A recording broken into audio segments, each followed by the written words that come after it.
olha que loucura. O que que a gente tem então aqui? A gente tem um segmento de reta, se é que a gente pode dizer isso, né? E ele ocupa uma determinada região aqui, uma região do espaço que é justamente o comprimento dessa reta. Então, se essa reta tem um comprimento A, eu posso dizer que a medida de A é justamente o valor de A. Mas veja bem, a gente pode dizer que se eu tivesse, no caso, uma figura como essa, ela determina também uma região nesse plano, que é essa região, é a região A. E a gente sabe calcular o valor dessa região A, que se a gente tiver essas duas medidas, o valor de A e o valor de B. Porque a medida de A, então, seria A vezes B, que seria a área dessa figura, né? Então, passando para frente, se eu tivesse agora outra figura, agora uma figura tridimensional, essa figura também ocupa uma região no espaço, que é uma região que eu vou chamar de A também, que é uma região, um volume, né? Um volume.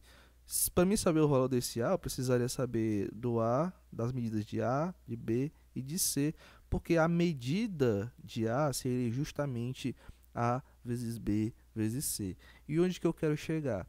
Você já pensou que se eu dilatar essas figuras, como é que ficariam as medidas dessas figuras? Por exemplo, se eu pegar esse segmento e dilatar, multiplicar por uma constante, ao invés da medida dela ser A, ser K vezes A, ela seria um pouquinho maior, certo?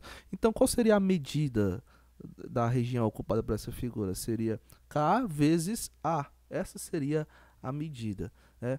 E contrapartida, naquela figura ali, a gente vai fazer o seguinte: a gente vai dilatar também um pouquinho dessa figura. Então, ela vai ser, um lado vai ser K vezes A e o outro lado K vezes B. E a gente percebe que ela vai ocupar uma região maior no espaço chamada K vezes A. E como que a gente mede K vezes A? Seria K vezes A vezes K vezes B. Seria algo dessa maneira aqui. Então o que, que vai acontecer? K vezes K fica K ao quadrado e A vezes B é justamente aquela medida anterior que a gente já tinha, né? A medida de A. Então veja bem, que aqui apareceu um K ao quadrado. Esse 2 aqui na potência de K é justamente o que a gente chama de dimensão da figura. A gente pode dizer que essa primeira figura aqui, o expoente desse K aqui é 1, então eu digo que a dimensão dele é 1. Nesse caso aqui dessa figura retangular, se aparecer um 2 aqui no expoente, eu estou dizendo então que a dimensão dessa figura é 2. A dimensão dessa figura é 2.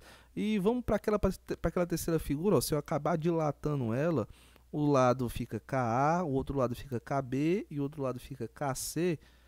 Eu posso encontrar o volume dessa região, que justamente seria KA. Como que eu encontro? KA vezes KB vezes KC.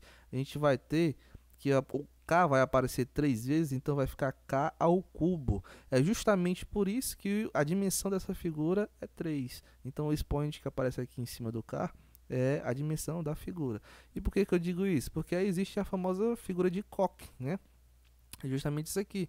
Se eu tenho como é que funciona isso, né? Eu tenho uma linha, um segmento, e eu vou dividir esse segmento em três. Desse segmento que fica aqui no meio, eu vou formar um triângulo equilátero, dessa maneira aqui, ó. E eu vou fazer isso sucessivas vezes, ó. Eu vou pegar agora essa segunda figura, que eu tenho um triângulo equilátero. Nessa primeira parte, eu vou fazer novamente aqui a mesma maneira. Eu vou pegar a metade e vou criar um triângulo equilátero. Dessa outra figura aqui, você percebe que tem quatro partes, ó. Um, dois, três, quatro. Nessa segunda eu faço a mesma coisa. No terceiro segmento eu faço a mesma coisa. E no quarto segmento a mesma coisa. Funciona mais ou menos assim. Eu tenho uma reta. Eu vou dividir aqui no meio. Vou apagar isso aqui e fazer um triângulo equilátero. Da mesma maneira, essa aqui é a primeira figura, né? Da mesma maneira, eu posso continuar fazendo isso até onde eu quiser, até onde eu não aguentar mais fazer. Então, nessa primeira parte, eu posso apagar isso aqui, fazer também um triângulo equilátero. E nessa terceira parte aqui, vou fazer também um triângulo equilátero. Vou apagar e fazer um triângulo equilátero. Da mesma maneira que eu fiz nesses dois aqui, eu tenho que fazer aqui no meio. Então, o que, que vai sobrar? Nesse primeiro lado aqui desse triângulo, eu vou apagar e fazer um triângulo equilátero. Nessa outra parte aqui também eu apago e faço um triângulo equilátero. Aí, se eu fazer isso várias e várias vezes, eu vou ter a famosa figura de Koch, né?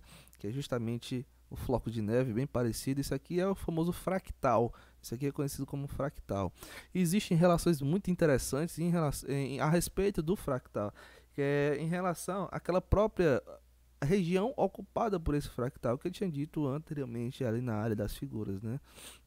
Veja bem, se você tem um fractal dessa maneira, o que você pode dizer a respeito da região ocupada por esse fractal? Eu posso dizer que essa região aqui, essa primeira região, se chama A.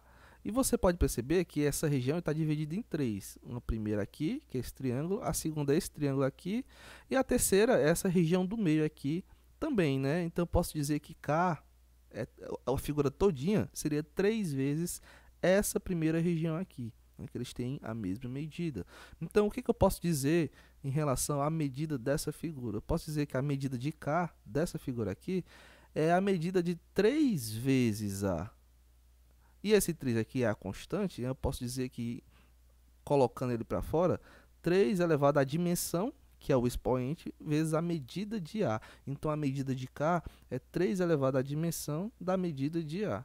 Só que eu também posso dizer que essa figura aqui está dividida em 4, né? Ó, primeira figura, a segunda era o outro lado desse triângulo, a terceira o outro lado desse triângulo e a quarta é justamente essa figura que reapareceu aqui. Então, eu posso dizer que a medida de K é 4 vezes a medida de A. E aqui a gente pode encontrar uma relação, porque a medida de K pode ser expressa dessas duas maneiras. Então, vamos lá. 4 vezes a medida de A é igual a 3 elevado à dimensão da medida de A. Se a gente fazer os cálculos matemáticos aqui, 4 vai ser igual a 3 elevado à dimensão dessa figura. E eu vou concluir que a dimensão dessa figura é o logaritmo de 4 na base 3, que não é um número inteiro, né? É um número meio quebrado, não é 1 e nem 2.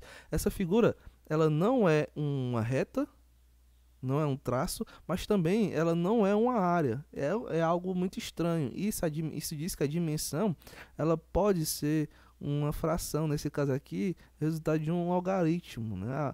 A dimensão de uma figura é algo mais estranho do que parece ser, né? Se a gente considerar que a dimensão dessa figura não é zero, também não vai ao infinito, a gente pode dizer que a dimensão dessa figura seria o logaritmo de 4 na base 3. E isso é muito louco, cara. Isso explode a cabeça de qualquer um.